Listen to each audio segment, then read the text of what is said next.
Hello everyone. So AP SET 2024కి సంబంధించిన result recent గా వచ్చింది. సో దానికి సంబంధించిన సర్టిఫికేట్ వెరిఫికేషన్ ఉంటుందా లేదా అనే దానికి ఏపీ సెట్ కూడా ప్రెస్ రిలీజ్ చేసింది. సో ఏంటి అంటే ప్రతి ఇయర్ ఎలా జరిగేదంటే ఏ సెట్ ఎగ్జామ్ అయినా మనం స్పెసిఫిక్ గా మాన్యువల్ గా వెళ్ళి కౌన్సిలింగ్ అనేది జరుపుకొని సర్టిఫికేట్ వెరిఫికేషన్ అనేది జరుగుతుంది. కానీ నిన్న ఇచ్చిన నోటీస్ ప్రకారం ఒకసారి కనుక చూస్తే ఇక్కడ నోటీస్ లో ఏపీ సెట్ ఇచ్చిన నోటీస్ లో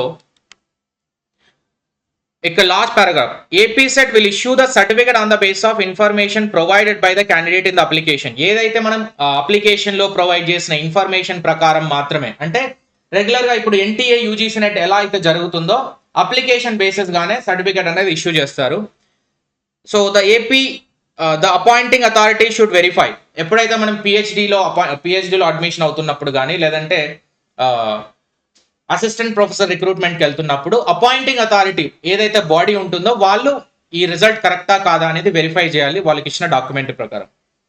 certificates of candidate while considering them for the appointment. AP set is not responsible for the same. ఒకవేళ క్యాండిడేట్ కనుక ఏమైనా మిస్టేక్ చేశాడు అనుకోండి అప్లికేషన్లో, అటువంటి వాటికి ఏపీ సెట్ రెస్పాన్సిబుల్ అవ్వదు. ఎప్పుడైతే మనం అడ్మిషన్ కానీ దేనికైనా వెళ్తామో అక్కడ ఏమైనా రెక్టిఫికేషన్స్ వాళ్ళు అలో చేస్తే మనం చేసుకోవచ్చు, కానీ ఏపీ సెట్ మాత్రం ఏమీ ఇప్పటి నుంచి చెయ్యదు. So candidate must fulfil the minimum eligibility conditions of AP set as let down in the notification. ఒకవేళ అన్ని కండిషన్స్ క్వాలిఫికేషన్ కండిషన్ ఫుల్ఫిల్ అయితేనే మీకు సర్టిఫికేట్ వస్తుంది. ఒకవేళ ఫుల్ఫిల్ చేయనట్లయితే సర్టిఫికేట్ అనేది ఇష్యూ చేయరు.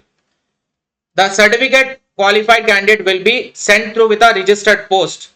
ఏదైతే మనం ఇచ్చిన అప్లికేషన్లో అడ్రస్ ఇచ్చామో అదే అడ్రస్కి పోస్ట్ ద్వారా మన సర్టిఫికేట్ అనేది సెండ్ చేస్తారంట. సో మనం ఎక్కడికి వెళ్ళాల్సిన అవసరం లేదు, మనం ఏం సర్టిఫికేట్ వెరిఫై చేయాల్సిన అవసరం లేదు. సో ఇది ఒక చిన్న క్లారిటీ, ఎందుకంటే చాలా మంది కన్ఫ్యూజ్ అవుతా ఉన్నారు. ప్రీవియస్ గా మాన్యువల్ వెరిఫికేషన్ అనేది జరిగేది సెంటర్లో, సో బట్ ఇప్పుడు అలా లేదు. సేమ్ ఎన్టీఏ ప్రాసెస్ నే వీళ్ళు కూడా ఫాలో అవుతున్నారు. కాకపోతే ఫిజికల్ సర్టిఫికేట్ అనేది మీకు సెండ్ చేస్తారు. ఎన్టీఏ ఈ సర్టిఫికేట్ ఇస్తుంది, కానీ ఇక్కడ ఫిజికల్ సర్టిఫికేట్ అనేది ఇస్తున్నారు. Right, thank you so much. Just wanted to update you on this.